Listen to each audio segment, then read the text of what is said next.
Tudo da Canção Nova em um só lugar. Canção Nova Play.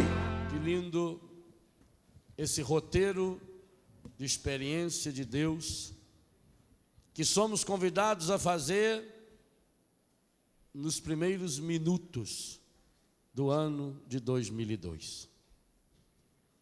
Com os pastores, nós fomos convidados, há alguns dias atrás, a estarmos aqui.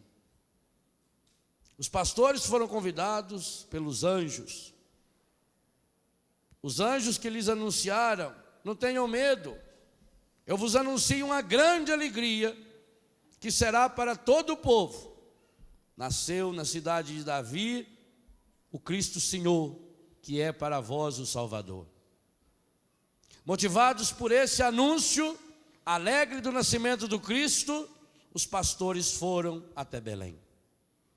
Também nós, motivados pelo anúncio alegre do nascimento de Jesus, feito pela televisão, através de um amigo, de um coordenador do nosso grupo, de alguém da nossa família, viemos a essa grande Belém, que nos ensina a cantar um canto novo, uma canção nova, do jeito de Maria, semeando a paz. Os pastores foram, motivados pela palavra, chegaram até a gruta de Belém. E ali encontraram, como os pastores encontraram direitinho, como os anjos tinham anunciado, Maria e José e o recém-nascido, a Sagrada Família de Nazaré. Também nós aqui contemplamos no dia de ontem, de anteontem, a Sagrada Família de Nazaré. E à luz da Sagrada Família, deixamos o amor de Deus curar, sarar e restaurar o coração e a vida da família de cada um de nós. Experimentamos essa Belém. Os pastores, quando viram contar as palavras do anjo, aqui também, muitos e muitos contaram as palavras desse anjo que os convidou e daquilo que experienciou ao longo desse acampamento, uns para os outros, durante os intervalos, durante os momentos de partilha, nas barracas, nas lanchonetes. Também fizemos essa mesma experiência de partilha. Como Maria, fomos e estamos continuando a ser convidados a guardar no coração para poder fazer também igualzinho os pastores. E é isso que eu quero pedir a Deus por intercessão hoje, de Nossa Senhora, Mãe de Deus, que essa graça também possa ser vivida por cada um de nós, que assumimos e estamos assumindo nesse acampamento o grande projeto de vida para esse ano. Do jeito de Maria, queremos viver semeando a paz no novo milênio, no ano de 2002. Os pastores retiraram-se. Daqui a algumas horas também nós nos retiraremos. E eles se retiraram louvando e glorificando a Deus. Como nós também levaremos esse louvor desse calendário novo que acabamos de abençoar, por tudo aquilo que tinham visto e ouvido, de acordo com o que lhes tinha sido dito, falado pelos anjos. E você, meu irmão? O que foi que você viu e ouviu ao longo desse acampamento? Que imagem maravilhosa o mundo está assistindo essa noite. Pelo monitor, a gente vê uma imagem do céu. Hoje vimos aqui um reflexo dessa imagem do céu. A nossa entrada na noite escura da vida, mas com uma vela acesa. Vela que a gente tinha acabado de cantar em capela com o Padre Jonas, que quer se consumir só por ti, Jesus. Essa vela acesa, que quer se consumir, que quer se desfazer em Deus como o rio que se joga no mar, foi o anúncio maravilhoso do ano novo. E ao ver aquelas luzes acesas nas mãos dessa assembleia de milhares de pessoas, olhava no monitor e pensava, talvez naquela hora muitos canais de televisão tivessem passando também espetáculos de luzes, mas de luzes vazias, bonitas, jogadas no ar, jogadas no espaço, mas vazias. Luzes vazias de Deus e carregada de mágoas, de ódios, de tristezas, de quantas coisas negativas. Tantas e tantas pessoas estão, infelizmente, vivendo na passagem e nas primeiras horas desse ano. Que espetáculo maravilhoso nós estamos vendo, milhares de pessoas, 15 sacerdotes, diácono, dezenas de seminaristas, consagrados, jovens, principalmente vocês jovens, que vieram passar esse longo acampamento na Canção Nova. Vocês são para nós um estímulo de que vale a pena renunciar a tudo para viver por causa desse Cristo, porque ainda tem jovens, como aquele jovem que um dia fomos também, e que sentimos atraídos pelo Senhor e quisemos fazer essa experiência de amor. Jovens que querem ser semeadores da paz no ano de 2002. O que nós estamos vendo?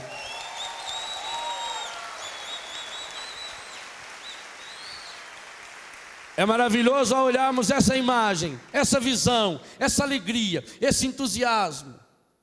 Os shows que assistimos, e ontem e hoje também foi dito, um show que se realiza muito mais no coração de cada um do que no palco, porque esse palco, mesmo quando é show, ele nunca deixa de ser altar. Nunca. Um palco onde se realiza nele a Eucaristia, jamais deixe de ser altar. Em cada canção, e o Eugênio dizia anteontem à noite, que é até muito fácil a gente cantar para Deus. Difícil é deixar Deus cantar em nós. Se você quer deixar Deus cantar em você, ao longo desse ano, é preciso tomar posse daquilo que a palavra de Deus nos comunica nessa noite. Em primeiro lugar, é preciso assumir o compromisso de viver na bênção de Deus. Que lindo que a igreja do mundo inteiro, todos os dias primeiros de cada ano, toma para si essa bênção que Padre Roberto nos convidava a distribuir para o Brasil e pelo mundo no final da sua segunda pregação do nosso primeiro dia de acampamento. Que o Senhor te abençoe e te guarde. Que o Senhor volte para ti o seu rosto e te dê a paz. Sem estar na bênção de Deus, não existe paz. A paz não poderá vir de fora. O ser humano deixa de ser feliz, porque joga sua felicidade nas coisas exteriores. Eu serei feliz quando eu conseguir comprar isso, aquilo e aquilo. E vai sempre protelando a felicidade. Quando eu conseguir dinheiro, eu vou ser feliz. Quando eu conseguir emprego, eu vou ser feliz. Quando eu conseguir uma casa, eu vou ser feliz. Quando eu for transferido, eu vou ser feliz. Quando eu trocar meu carro, eu vou ser feliz. Quando eu vou ser feliz, e acaba não sendo feliz nunca, porque está colocando a felicidade fora de si. Se nós queremos viver esse projeto de Deus, a primeira coisa a fazer é acolher a bênção de Deus em nossa vida. Que o Senhor que volte para cada um de nós o seu olhar, o seu rosto, e nos dá a paz. Esse Deus nos dá a paz, nós precisamos acolhê-la. E a segunda dimensão que nós precisamos é olhar para Maria. Maria é aquela que entra na história a partir da plenitude da história. Não foi a igreja que escolheu Maria. Não fomos nós que escolhemos Maria. Foi Deus que escolheu Maria. Foi o Pai que escolheu Maria para ser a mãe do seu filho, e naquele filho ser a mãe de cada um de nós. É por isso que viver do jeito de Maria é viver do único jeito que Deus aprovou. Gente, pensa bem, a gente vive buscando a aprovação humana, a aprovação de nossos pais, a aprovação de nossos superiores, a aprovação, quem sabe, de nossos professores. E quanto mais aprovação a gente consegue, mais feliz a gente fica. Você pode até viver segundo pessoas que tiveram aprovação da igreja, os padres, os seminaristas, os religiosos. Agora, se você quiser um modelo que tem da ponta do cabelo à ponta do pé a aprovação total e irrestrita de Deus, a única pessoa a seguir é Maria. Não tem outra. Ela teve a aprovação de Deus. Ela foi escolhida de Deus. Ela entra, como nos lembrou Paulo no capítulo 4 de Gálatas, ela entra na plenitude da história. A história humana só chegou à sua plenitude por causa de Maria. Maria é o ser humano que deu certo. E deu certo por quê? Por que o anjo diz que ela é feliz? Nós rezamos isso todos os dias. Ave Maria, feliz Maria, por quê? Cheia de graça, repleta de graça, plena, plena, plena de graça. Não tem outro jeito. Infeliz do Léo, porque cheio de mágoa. Infeliz do Léo quando estiver cheio de ressentimento. Infeliz do Léo quando estiver cheio de pecado, cheio de malícia, cheio de mentira. Por que você é infeliz? Do que você está cheio? Enquanto nos enchemos de ganância, de orgulho, de vaidade, de prepotência, de mentira, de hipocrisia, de pornografia, dos vazios que o mundo nos dá, vamos tornando-nos cada dia pessoas infelizes. Há um único caminho para ser feliz: viver na bênção de Deus, ser como Maria, ser do jeito de Maria. E ser do jeito de Maria significa o único jeito humano de ser de Deus.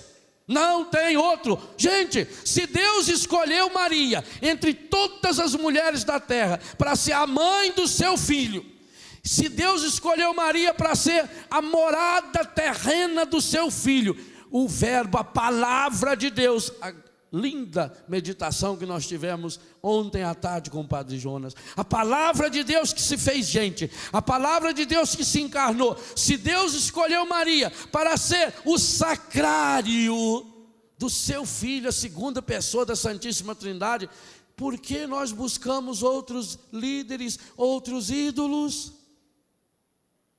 Que pena que nossos jovens buscam tantos e tantos ídolos. Que pena que moços como essa cantora que morreu de overdose, e a gente reza por ela, coitado. Talvez tenha buscado Deus.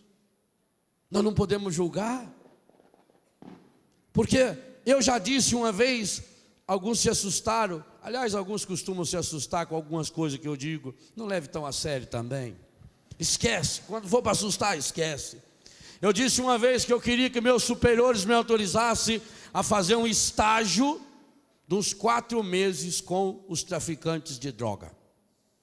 Queria fazer uma experiência pastoral, como aluno deles, porque eu queria aprender a técnica que eles têm. Eu sei que droga não vale nada, se prestasse não tinha esse nome. Os jovens sabem que droga, ele olha no maço de cigarro, está escrito: fumar faz mal à saúde. Fumar causa câncer. Fumar causa impotência sexual. O sujeito foi comprar um maço de cigarro. Dá um maço de cigarro aí. Pegou o maço de cigarro, olhou lá. Fumar causa impotência sexual. Falei: esse aqui eu não quero não. Me dá aquele que dá câncer. É a única escolha que tem no pecado. Sabe que é ruim, sabe que faz mal, está escrito lá, com o carimbo do governo, está escrito que aquilo lá faz você, jovem, perder a força vital. Não está escrito lá? Tá. E por que fuma então? Será que cada um vai continuar tendo, nesse 2002, o seu jeito de ser besta? Eu queria aprender com os traficantes esse segredo. Eles sabem, todo mundo sabe, droga é ruim, droga não presta. Aí chega uma droga nova, por exemplo, o Ice. Ice é uma pedrinha, tipo de um gelinho. Hoje em dia, a maior parte das drogas são drogas turbinadas. Turbinadas significa que elas foram acrescidas num laboratório. Por exemplo, maconha. Maconha, o princípio ativo da maconha, o THC, a maconha, a cannabis, tem 3% de THC. Mas eles levam em laboratório e acrescentam produtos especiais.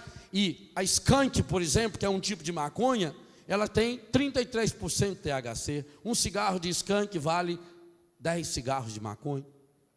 Então, hoje as drogas são produzidas assim. E assim tem muitas drogas. Chega essa droga lá para o traficante. Em uma semana, ele consegue espalhar para todo mundo. Como? Como é que ele consegue levar o crack? Gente, o crack é uma droga terrível. O crack é uma raspa da cocaína, para aproveitar a cocaína, para ficar mais barata. Faz uma raspa daquilo. O núcleo dessa raspa forma-se uma pedra com bicarbonato e outros produtos. E aí molha aquilo lá no pó de cocaína. Quando queimar, por isso ele tem que ser queimado. Crack é o barulho que faz. Ele tem que ser queimado, porque aí ele chega até 600, 700 graus de dentro para fora. E a pessoa então consome aquilo. É um filtro que ele faz. Uma capa, como se fosse a capa de um microfone. É uma droga terrível, porque em 14 segundos ela chega no cérebro e destrói o cérebro da pessoa. Eu conheço que meninos, em Foz do Iguaçu eu conheci alguns que começaram a usar crack com 9, 10 anos de idade. Hoje tem 14, 15 anos e tem o tamanho de uma criança de 9, 10 anos de idade. Tem o corpo de uma criança de 9, 10 anos de idade. Vocês vejam o que é capaz do crack fazer. Ele estabiliza a pessoa. O cérebro dela não produz mais. Ele chega a matar 20, 30, 40 mil neurônios cada vez que o jovem usa.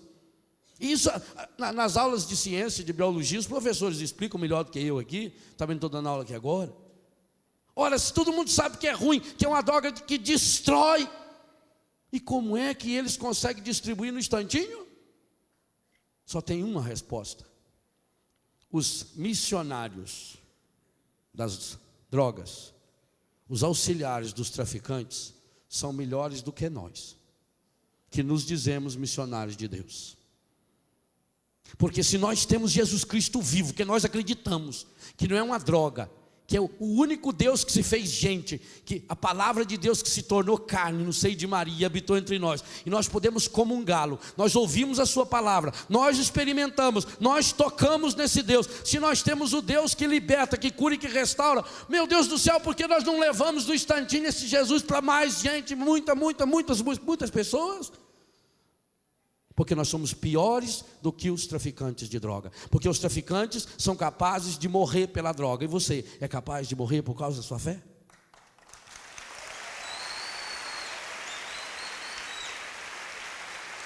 Aquilo que vimos, aquilo que ouvimos, que experiência pessoal eu faço desse Deus?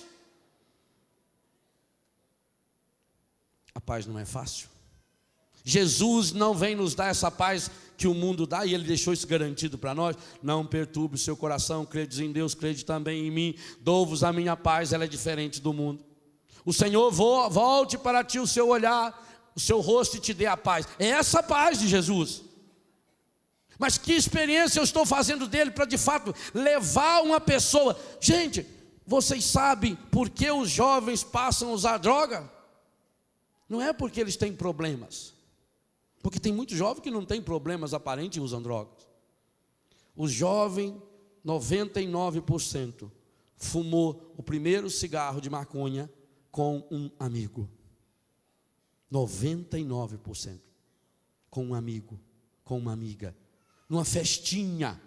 Essas festinhas que hoje, para ir acostumando a pessoa com a bebida, vai colocando aquele copo bonito, coloca uma rodela de fruta do lado, mistura lá um leite condensado, uma cor bonita, bate com cachaça no liquidificador, fica uma coisa bonita, põe gelo. O encardido sabe disfarçar o que é ruim para fazer a gente engolir. E aí vai numa festinha, e um toma daqui, outro toma dali, aí fuma um cigarrinho, aí fuma um baseadinho, vem no acampamento. Eu vi hoje, a hora que fui jogar água benta, ontem, tinha jovem com um macinho de cigarro amassadinho no bolso. Tadinho. Mas por quê? Porque eu e você que experimentamos esse Deus, nós não experimentamos para valer. Essa alegria muitas vezes que nós sentimos parece que é uma alegria muito momentânea, que não nos leva a lançar, a arriscar a nossa vida. E se nós queremos experimentar a felicidade verdadeira, é preciso arriscar a vida. Você, jovem, só vai realizar essa vocação de ser semeador da paz se você tiver a coragem de apostar a sua vida em alguma coisa muito, muito, muito grande. Enquanto não apostar a vida em algo muito grande, e a única coisa grande que vale a pena, quem nos mostrou foi uma outra jovem escolhida por Deus, Maria. Maria mostrou para nós o que é ser grande. Ser grande é cultivar Deus dentro do coração. A Virgem silenciosa que nós ouvíamos e contemplávamos, Padre Jonas e a Eliana cantando para nós, é a Virgem do silêncio no coração. É a Virgem que deixa Deus entrar na profundidade do seu ser. Maria não tinha nenhum espaço do seu ser reservado para o mundo. Todos em Maria era sempre em segundo lugar, inclusive José. E ele sabia disso. A única pessoa que ocupou o primeiro lugar na vida de Maria foi o amor infinito de Deus feito carne dentro do seu corpo na pessoa de Jesus. O único que ocupou o primeiro lugar na vida de Maria foi Deus. Deus nunca viveu na periferia da história de Nossa Senhora. Ela foi toda de Deus, ela foi inteira de Deus. A palavra se fez carne em Maria, porque ela já havia encarnado essa palavra. Quando ela vai visitar Isabel, depois que Isabel agradece a visita dela, o que Nossa Senhora faz? Canta. Como é que chama a canção? Magnificat. Você já leu essa canção na Bíblia? Você já percebeu quantos textos bíblicos estão citados do lado? Na canção que Nossa Senhora cantou de cor para Isabel, aparecem 14 textos do Antigo Testamento. A sua oração é assim como a de Maria? Bíblica? Uma menina anauim, ou seja, da periferia, camponesa. Uma menina pobre, da periferia, que sabia rezar de cor 14 textos da Bíblia. O cântico de Nossa Senhora, baseado no cântico de Ana, que está no livro de Samuel, e em várias outras passagens, somam 14 textos do Antigo Testamento. Muito interessante que na genealogia de Jesus vai se fazer sempre blocos de 14, 14, 14 gerações, 2 vezes 7, que o 7 é o número da perfeição. Parece que até nisso Nossa Senhora era perfeita. Nossa Senhora tinha uma comunhão íntima com a palavra. E eu queria dizer algo a você que eu venho dizendo há muito tempo. E Padre Jonas então vem dizendo há muito, muito, muito mais tempo e colocando em prática na Canção Nova. E é preciso que todos os filhos e filhas do Padre Jonas da Canção Nova reassumam, se deixaram de lado, esse compromisso diário de alimentar-se com a palavra de Deus. Eu queria fazer um desafio a você. Se você nunca leu a Bíblia, ou se você já leu, eu queria convidar você a colocar como grande desafio para ser semeador da paz. Eu vou ler a Bíblia do Gênesis ao Apocalipse a partir do dia 1º de janeiro, hoje. E se você ler 3,5 capítulos por dia, o dia que chegar 31 de dezembro, você terá lido os 1.334 capítulos da Bíblia Católica. Você terá saboreado os 35.568 versículos que a Bíblia tem, ensinando Deus dizer para você, de todas as formas possíveis, o quanto que Ele ama você, o quanto que Ele quer curar a sua vida, o quanto que Ele quer restaurar a sua história. Existem muitos métodos. Padre Jonas tem um livro fabuloso, a Bíblia foi escrita para você, método que eu usei das primeiras vezes que li a Bíblia, que graças a Deus já li muitas e muitas vezes, e hoje eu vou retomar, no avião indo para Santa Catarina, porque vou celebrar lá a missa na praia, no final desse dia, lá em Itapema, como faço todos os anos, vou ler os meus 4 capítulos diários de Bíblia. Independente de tudo que eu tiver que ler de Bíblia para pregar, para falar, para rezar, esse é um compromisso que eu tenho assumido há alguns anos. E digo a vocês, não só saber para falar, mas saber para viver. Eu tenho sentido a força curadora, a força renovadora da palavra de Deus na minha história, na minha vida. Celebrar a festa de Maria, Mãe de Deus, é assumir um compromisso de ser como Maria, a mulher cheia da palavra. Se você quer de fato assumir esse compromisso, eu faço esse desafio. Basta 4 capítulos por dia, mas tem que ser fiel. Faça como o Padre Jonas nos ensina. Sem Bíblia, não tem almoço, ou não tem janta, ou não tem cama. Depende da hora que você escolheu. Você escolheu para ler a Bíblia de manhã, todos os dias. Então, sem Bíblia não tem café. Significa que aquele dia que você levantar rápido, está atrasado, não dá de ler a Bíblia? Ótimo, então não toma café. Vai em jejum? Ué, por que as coisas de Deus não têm que ser tratadas, no mínimo, ao mesmo nível? Tá bem, você programou que vai ler o seu horário de leitura, será antes do almoço. Ótimo, todos os dias, antes do almoço, você vai tirar 15, 20 minutos, meia hora, não sei quanto tempo. Hoje não dá tempo, então não almoça. Ou não janta. E se por acaso não deu tempo antes do café, você ficou sem café, antes do almoço já está sem almoço, antes do jantar você já está nesse dia lindo de jejum, não leu a Bíblia, não tem cama.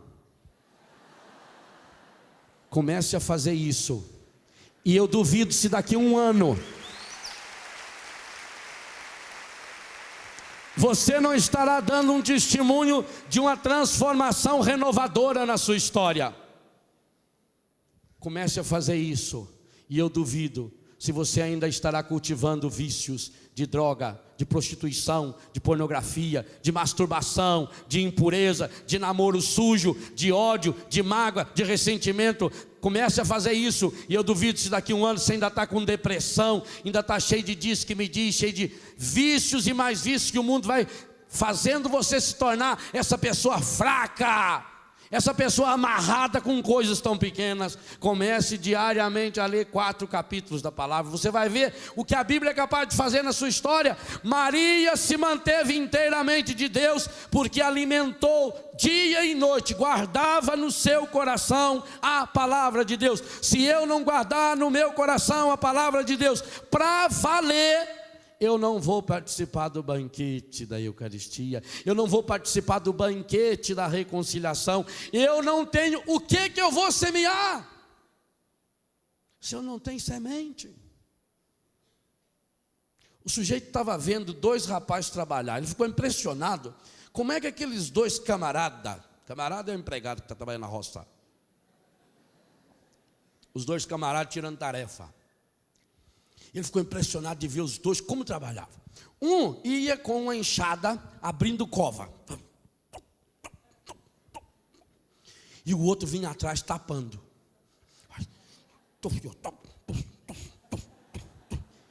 O que será que está acontecendo, rapaz? Parece que ele não está jogando nada lá dentro. Aí chegou de perto, foi olhar, não está jogando nada mesmo, não está plantando nada.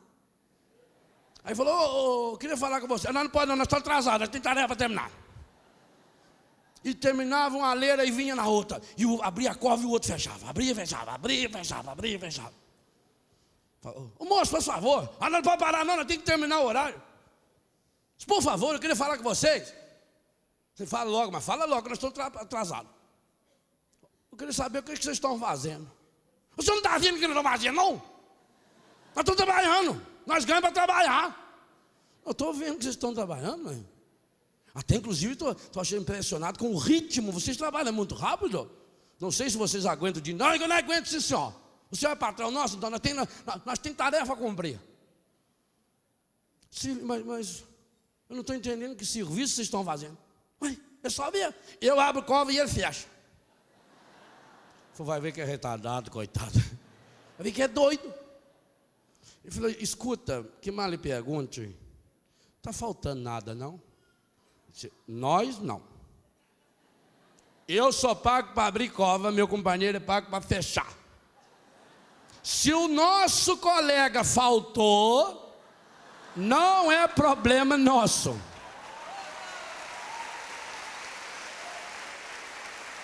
Houve um imprevisto, e aquele terceiro colega responsável de colocar a semente não pôde comparecer. Mas não quero nem saber, ele que depois ponha. Esses dois, às vezes parece marido e mulher, casal de namorado, amigos, que também estão fazendo isso na vida. Pai e filho, um abre cova, o outro tapa. Um faz, o outro faz. Mas esquece de colocar a semente.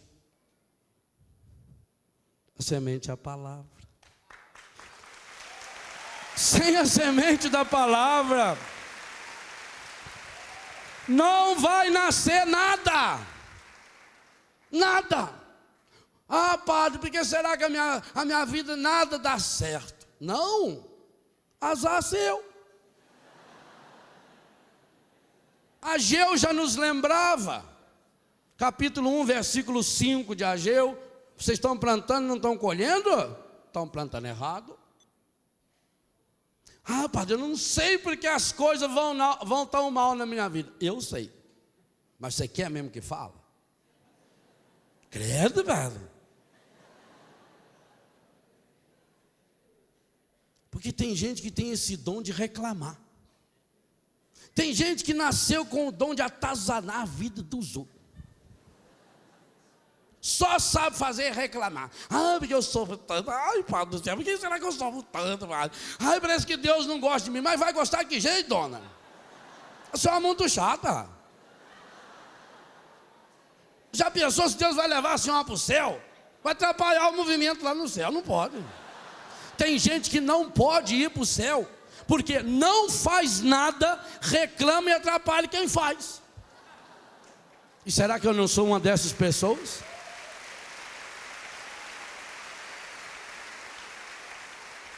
Talvez você esteja cansado. Ah, padre, eu trabalhei tanto.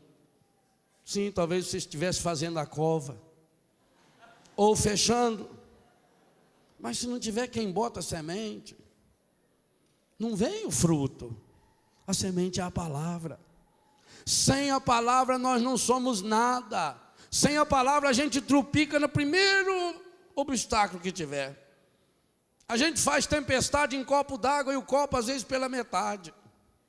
Uma coisinha de nada vira uma coisa enorme.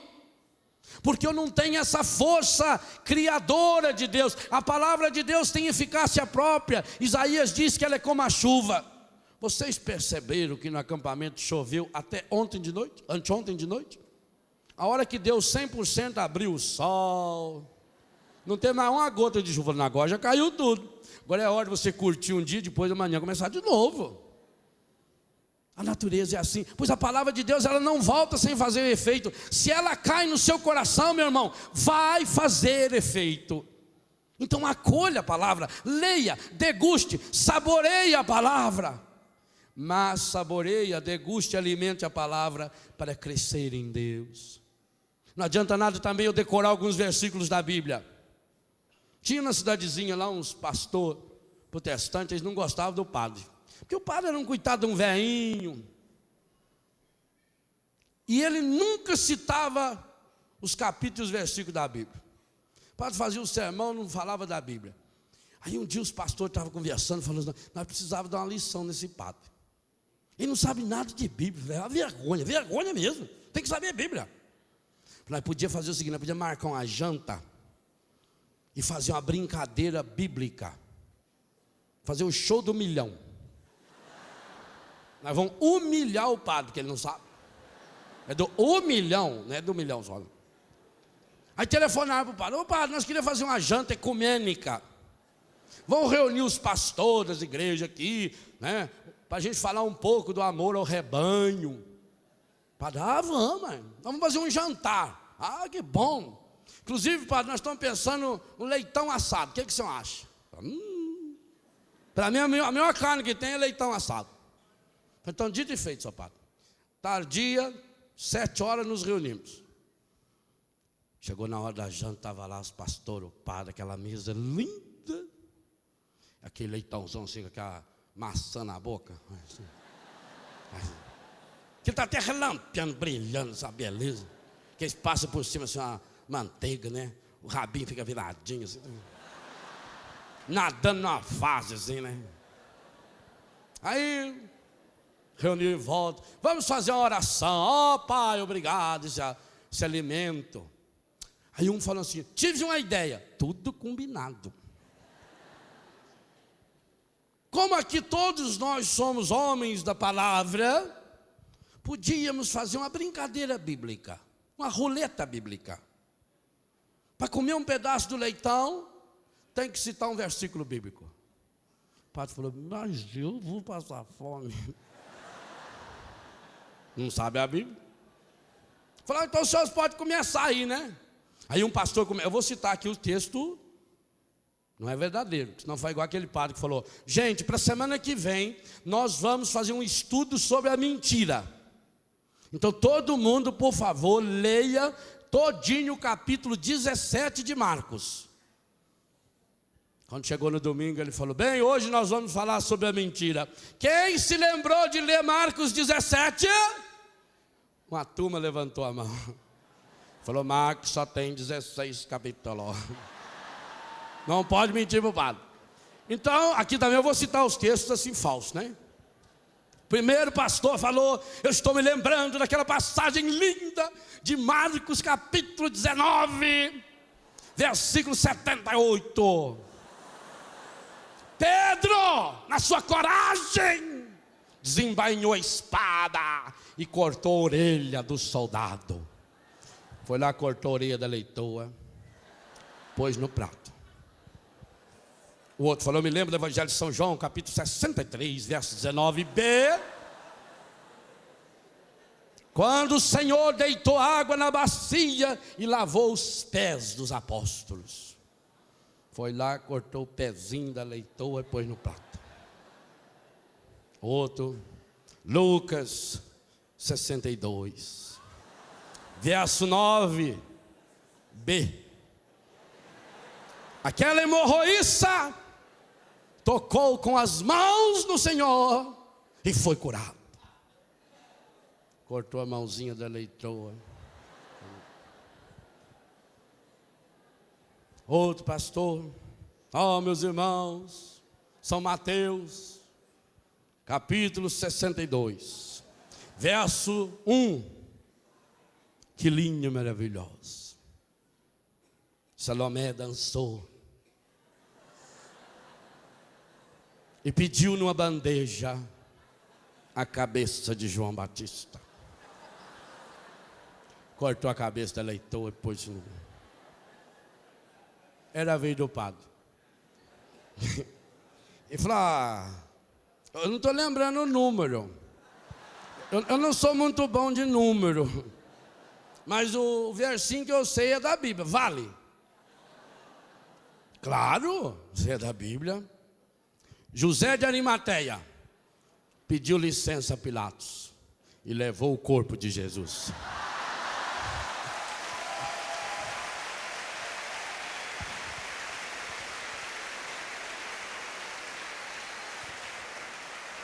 Então não é só saber. Se eu não uso a palavra como Maria, o uso da palavra para mudar a minha vida e levar-me a servir o irmão, eu acabo fazendo assim. Eu acabo fazendo brincadeira, essas roletas. Aliás, tem alguns carismáticos que gostam de fazer roleta bíblica, né? O que será que Jesus quer me dizer? Vai e enforca-te. Será que é isso mesmo que Deus quer? Vou pedir confirmação. Olha lá, o que tem a fazer, faz logo. Não, a palavra de Deus não é assim, para ser usada como se fosse uma brincadeira, não. É para alimentar a minha vida.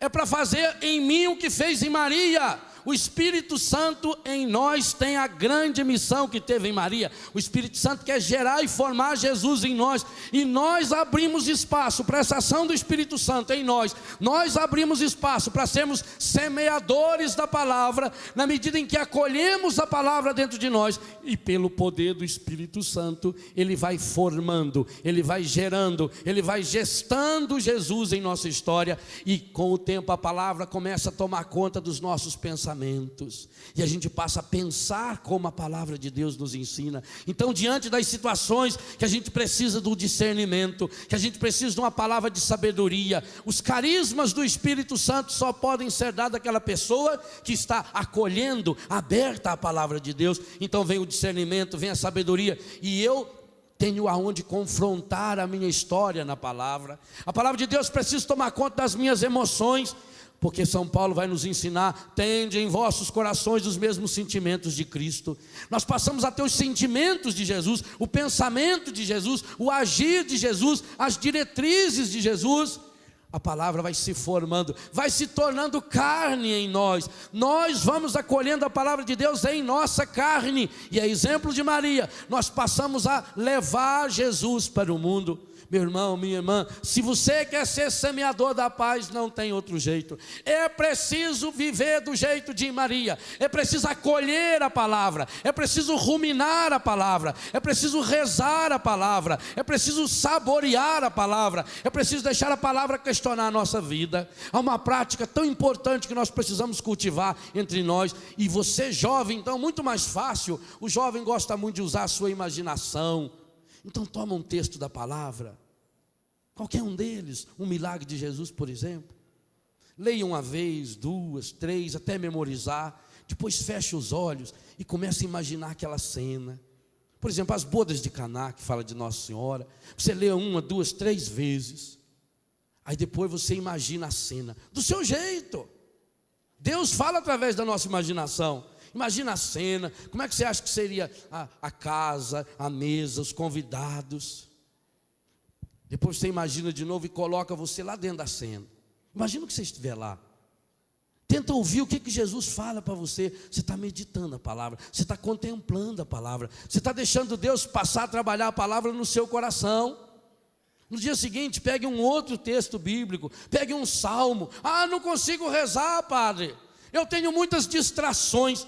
Gente, não existe distração. Eu tive uma briga com Deus nesse negócio de distração. Quando eu fui, você imagina, eu fui para o seminário com 21 anos de idade. Adulto. Viviam a vida mais mundana e impossível. Tudo que não prestava eu sabia fazer direitinho. A gente aprende fácil que não presta.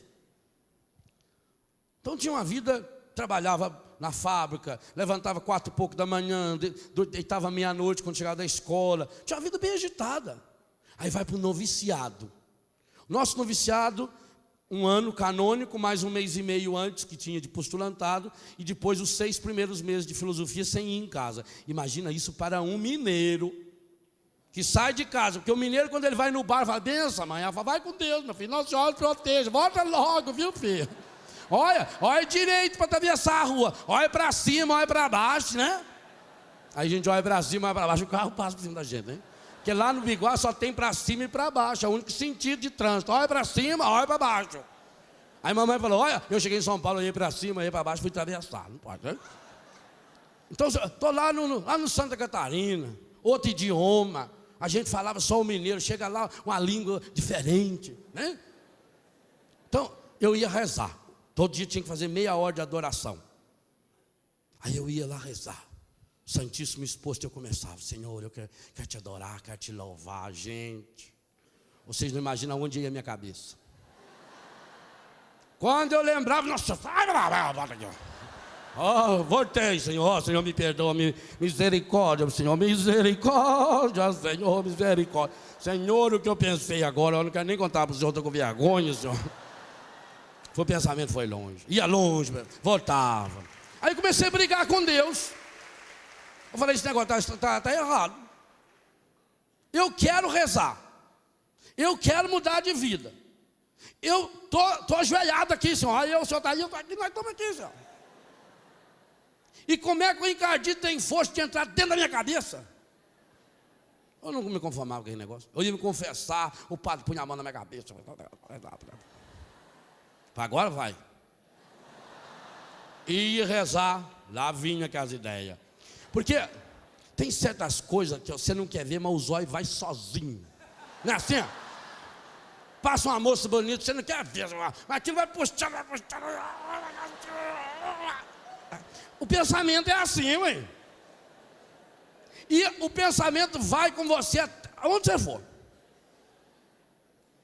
Aí estava lá, Senhor Jesus, eu quero te adorar hoje, louvar, aleluia, glória. Eu fiquei tempo nessa luta. Me consagrei, fui para filosofia. Aí piorou.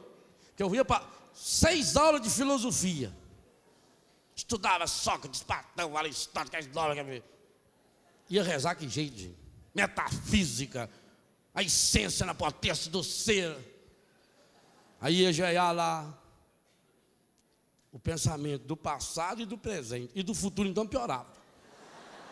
Tinha dia que eu ia para o mundo inteiro. Meu Deus, alguma coisa errada. Aí ia pedir orientação. Isso é distração, meu filho. Isso é coisa do demônio. Manda embora. Sai, capeta, vai embora. Vai embora, encardido. Ia rezar, queria rezar. Queria me concentrar em Deus.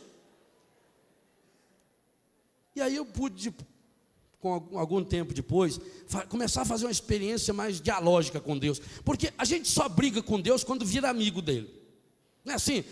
Quando você conhece uma pessoa no começo, você está cheio de etiqueta, né? Você vai na casa da pessoa, ela oferece café, você fala, obrigado, eu quero. Vontade de pegar aquele bolão todo e comer, né?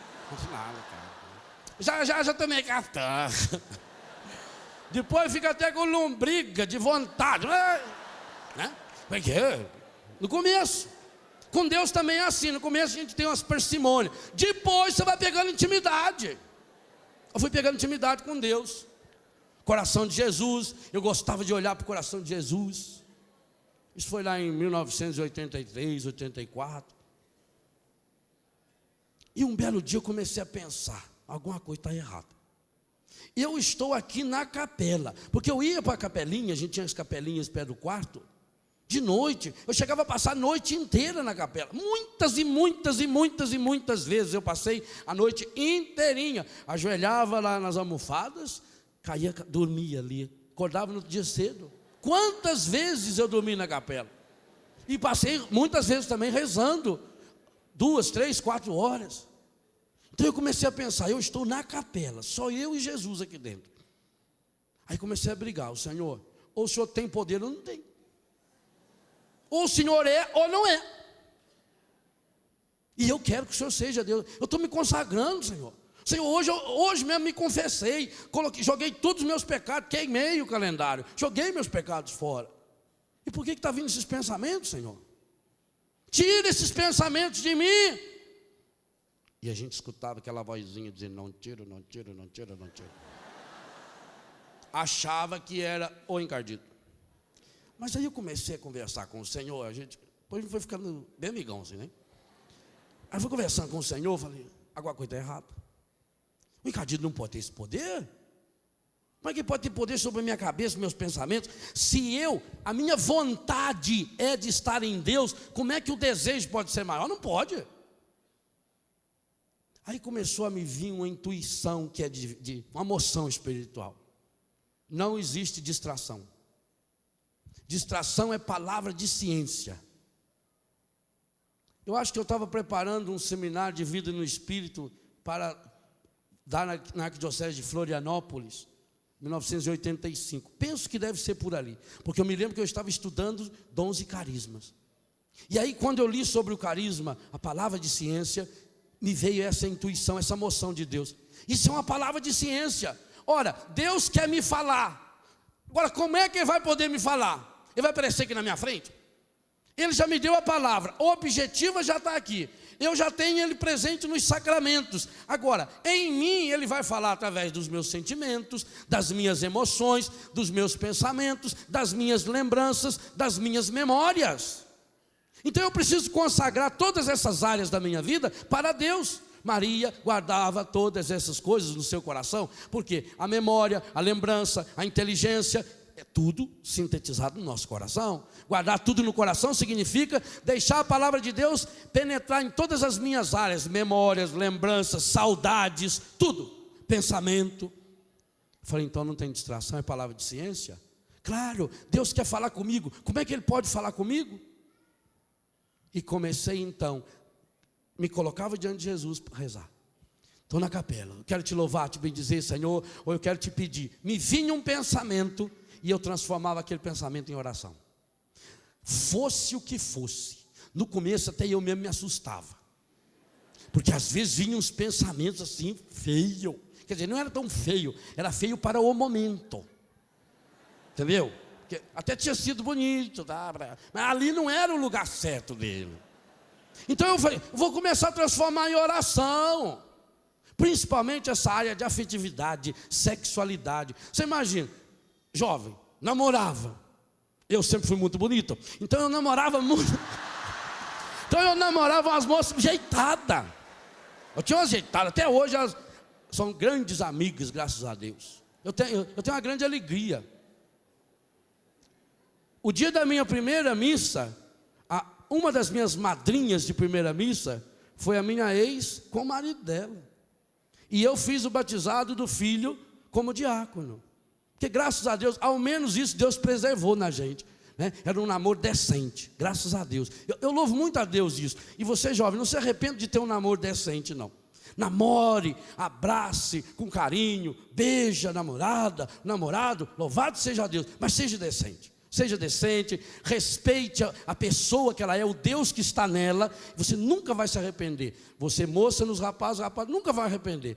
Eu tenho essa grande alegria. Esse ano ainda, ano passado, celebrei os 50 anos de casado dos meus pais. Estava lá minha ex, o esposo dela, os filhos, segurando no meu braço, conversando, abraça, beija. Sabe, fica aquelas coisas bonitas que Deus colocou. Então, cultive um tempo lindo de namoro. Seja um jovem, uma jovem que namore. Nesse ano namore muito, namore bastante. Mas um namoro santo, um namoro em Deus. Você nunca vai se arrepender disso. O namoro é cura. O namoro é um momento de cura e de graça para a sexualidade masculina e feminina. É uma graça de Deus. Então, aqueles pensamentos vinham. Principalmente por quê? Porque tinha limites no namoro. O limite do namoro no passado, no pensamento, caiu o limite. Então vinha o desejo, principalmente os desejos sexuais. Rapaz, jovem, lutando para ser casto, lutando para não se masturbar, para não ver nenhuma impureza. E não, lutando só, não via mesmo, graças a Deus. De não ver filme, de não ver revista, essa porcariada toda. Graças a Deus, na minha época no convento não se via novela, louvado seja Deus. Isso era um grande valor da minha congregação. Não se via, via o jornal e olha lá. Então a gente tinha, objetivamente falando, a gente tinha tudo para ter uma vida casta, mas lá no pensamento não tinha. Então eu comecei a rezar as minhas distrações sexuais. E quando eu começava, por exemplo, a pensar numa moça, eu tentava ver o rosto dela e ia transformando o rosto dela no rosto de Nossa Senhora. E sabe que até isso, que até hoje eu faço assim? Hoje, se eu precisar dar banho numa filha minha, não tenho medo nenhum de fazer. Nenhum. Porque eu olho para elas e vejo o rosto de Nossa Senhora. Quem me ensinou isso? Foi a oração bíblica que fazia ajoelhado lá nas distrações. Aonde o Espírito me levava, eu ia. E transformava em oração. Mesmo pecados que eu sabia que era pecado que eu tinha cometido. Aí eu comecei a pensar, meu Deus, mas se é pecado, eu já confessei, por que eu tenho que rezar? Porque o pecado da gente nunca é só nosso. O seu pecado sempre prejudica alguém, mesmo que você faça sozinho. Um pecado, masturbação, você faz sozinho, escondido, ninguém vê. Mas esse pecado prejudica a igreja, porque você faz parte do corpo da igreja. Imagina o seguinte, que você vai fazer uma grande viagem de navio. Você vai lá e compra a cabine, é sua. Ninguém pode entrar lá dentro. Mas não dá você o direito de fazer um furo no subsolo da sua cabine. Porque se você fizer, o que vai acontecer? Vai entrar água ali e o navio inteiro afunda, não é assim? Pois então o pecado é assim. Mesmo aquele pecado que a pessoa faz escondido lá na cabine do seu quarto, seja onde for, enfraquece a igreja inteira. Então, se isso volta, não é que você não foi perdoado, é que você precisa transformar esse pecado naquilo que Deus quer fazer com o pecado. Deus quer pegar o pecado e devolver o pecado como força de graça. E é essa força que Deus faz em nós. Se eu quero ser cheio de graça, eu preciso tirar o pecado que eu tenho, mas também os resquícios de pecado que eu já tive. Quando o padre Jonas hoje nos convidou, sacerdotes, a impormos as mãos sobre vocês e abençoar, ele usou a palavra indulgência. Indulgência é isso, é como se fosse o grande reservatório. Veja, você pega a água, o motor, joga a água, fica lá na caixa d'água. E depois você vai lá e abre a torneira, o outro abre o chuveiro, da mesma água, aquele reservatório de água, a água vai para a casa inteira. Pois muito bem, toda a nossa oração, toda a nossa vida de Deus, ela cria um reservatório de graça no coração de Deus. E é nesse reservatório, a indulgência, é pegarmos essa graça que está aí e distribuirmos essas graças, porque nosso Deus, Ele é rico em misericórdia, Ele quer nos encher de graça. Ora, quando eu tenho um pecado que eu cometi no passado, que ele está enfraquecendo a igreja, ele está sujando esse reservatório de graças, eu preciso então transformá-lo em graça, em oração, em conversão, em um propósito de vida, em um começo de uma vida nova. Então eu vou retomando a minha oração. E gente, eu fui chegando numa experiência muito linda. Eu digo a vocês, eu tenho muitas experiências lindas de Deus na minha oração.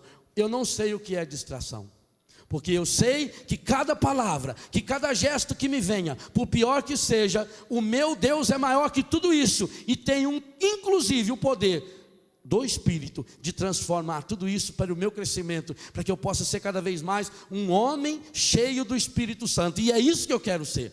Eu quero ser do jeito de Maria, cheio do Espírito Santo, porque eu quero ser cheio dessa graça, eu quero experimentar essa felicidade.